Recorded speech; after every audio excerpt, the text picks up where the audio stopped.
নির্দল প্রার্থীকে মারধরের অভিযোগ ঘিরে চাঞ্চল্য ছড়ালো রাজনৈতিক মহলে। অভিযোগের তীর বিজেপির দিকে উঠতেই শুরু হয়েছে তীব্র রাজনৈতিক তরজা। জানা গিয়েছে, পুরসুরা বিধানসভা কেন্দ্রের নির্দল প্রার্থী হরপ্রসাদ বাগ একসময় বিজেপির সঙ্গে যুক্ত ছিলেন। তবে দলীয় প্রতীক না পাওয়ায় তিনি নির্দল প্রার্থী হিসেবে মনোনয়নপত্র জমা দেন। হরপ্রসাদ বাগের অভিযোগ, এদিন তিনি আরামবাগে এলে পুরসুরার বিজেপি প্রার্থী বিমানের ঘোষের অনুগামীরা তাঁর উপর চড়াও হয়। রড ও বাঁশ দিয়ে বেধড়ক মারধর করা হয় বলে দাবি তার। কোনো রকমে প্রাণ বাঁচিয়ে সেখান থেকে পালিয়ে তিনি আরামবাগ প্রফুল্লচন্দ্র সেন মেডিকেল কলেজ হাসপাতালে চিকিৎসার জন্য ভর্তি হন। যদিও এই অভিযোগ সম্পূর্ণ অস্বীকার করেছে বিজেপি। দলের পক্ষ থেকে জানানো হয়েছে, এই ঘটনার সঙ্গে তাদের কোনো যোগ নেই। অন্যদিকে আরামবাগের তৃণমূল প্রার্থী মিতা বাগের দাবি, এটি বিজেপির অন্তর্দ্বন্দ্বের ফল। দলের গোষ্ঠীদ্বন্দ্বের জেরেই এই ঘটনা ঘটেছে বলে মন্তব্য করেন তিনি। ঘটনাকে কেন্দ্র করে এলাকায় উত্তেজনা ছড়িয়েছে। পুরো বিষয়টি নিয়ে শুরু হয়েছে রাজনৈতিক চাপানুতোর। আমার নাম হরপ্রসাদ বাগ, আমি একজন প্রাক্তন সেনাকর্মী। পুরসুরা বিধানসভা থেকে আমি নির্দল প্রার্থী হিসেবে নমিনেশন ফাইল করি। আজকে একটা বিশেষ প্রয়োজনে আমি আরামবাগ সাব ডিভিশন এসেছিলাম। এখানে কাজ মেটানোর পর আমাকে হঠাৎ একজন ফোন করেন যে যা হওয়ার হয়ে গেছে, তুমি এই অফিসে এসে নির্মাণ করে নেওয়া হবে, আলোচনা করে নেওয়া হবে। আমি সেই মতো বিশ্বাস করে আসি। আসার পরই ওরা 10-12 জন ওরা আধারটি রেডি থাকে, আমার উপর ঝাঁপিয়ে পড়ে। বাঁশ, রড, লাঠি দিয়ে বেরোয় আক্রমণ করে, মারধর করা হয়, মাথা ফাটিয়ে দেয়, হাত ফাটিয়ে দেওয়া হয় এবং আমার একটা ঘরের মধ্যে বেঁধে দেওয়া হয়, বেরোতে দেওয়া হয়।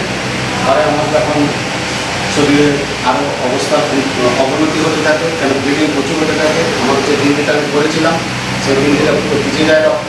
সেই গেঞ্জি বসে নতুন গেঞ্জি আনা হয়। তো যখন আমার শরীরের স্বাস্থ্যের আরও অবনতি হতে থাকে, আমি তখন একটা টোটোর মাধ্যমে হসপিটালে চলে আসি, হসপিটালে রিপোর্ট করি।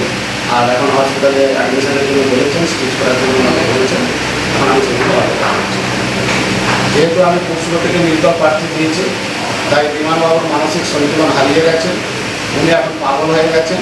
তাই চারিদিকে পাগল হয়ে গেলে যেমন অবস্থা হয়, মানুষ কুকুর জ্ঞান থাকে, উনি চারিদিকে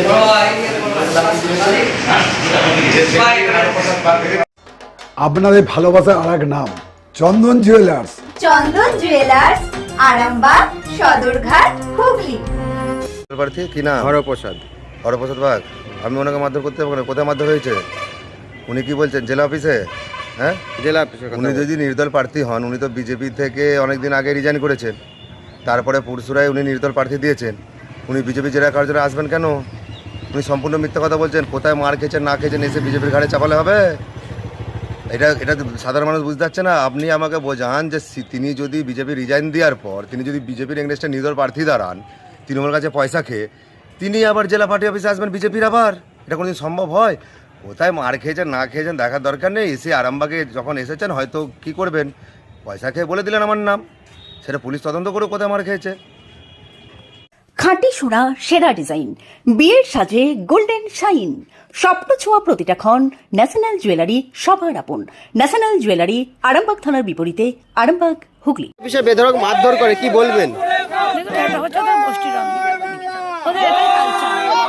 ওরা সবসময় গোষ্ঠীদ্বন্দ্বের মধ্যে থাকে। আর এর আগেও 21 সালে ঠিক এইভাবেই ওরা এসেছিল।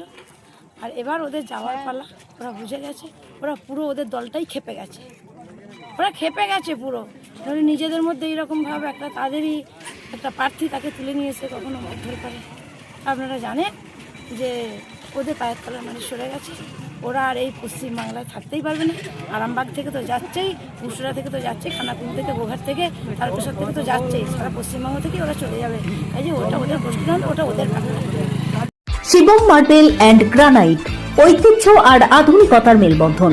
এখন গড়বাড়ি, আরামবাগে। ফোন 9475179586। ভিতরে আস্তে আস্তে যান, হেঁটে হেঁটে। হ্যাঁ,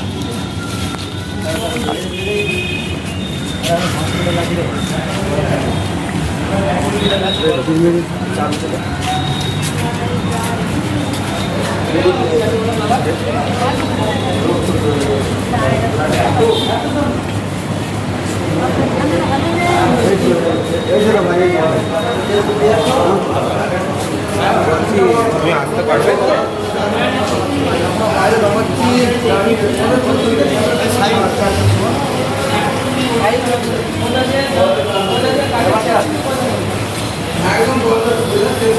চুড়ি, তুমি নারীর প্রিয় সব উৎসবে বাউটি, বালা, চূড়, মান্তাসা দেখলাম মন ভরে। জনপ্রিয়তায় আজও সেরা মিনা করা ঝুমকা, কানে দিলাম কানপাশা, পূরণ হলো সব আশা। হাতের আঙুলের আংটি নানা ডিজাইনে পাবে, ঐতিহ্যবাহী নেকলেস আজও মনে ধরে, জড়োয়া সীতাহার সবার নজর কাড়ে। তাই তো বিয়েতে পেলে এত গয়না সবার মনে ধরে। নতুন সম্পর্কের শুরুটা আজও সোনার মতো খাঁটি। যখন সেরা জিনিস, সেরা কালেকশন, সাথে ন্যায্য দাম, তবে উন্নতর কেন? অর্ধশত বছরের বিশ্বাস, আপনাদের ভালোবাসার আর এক নাম চন্দন জুয়েলার্স, আরামবাগ, সদরঘাট, হুগলি।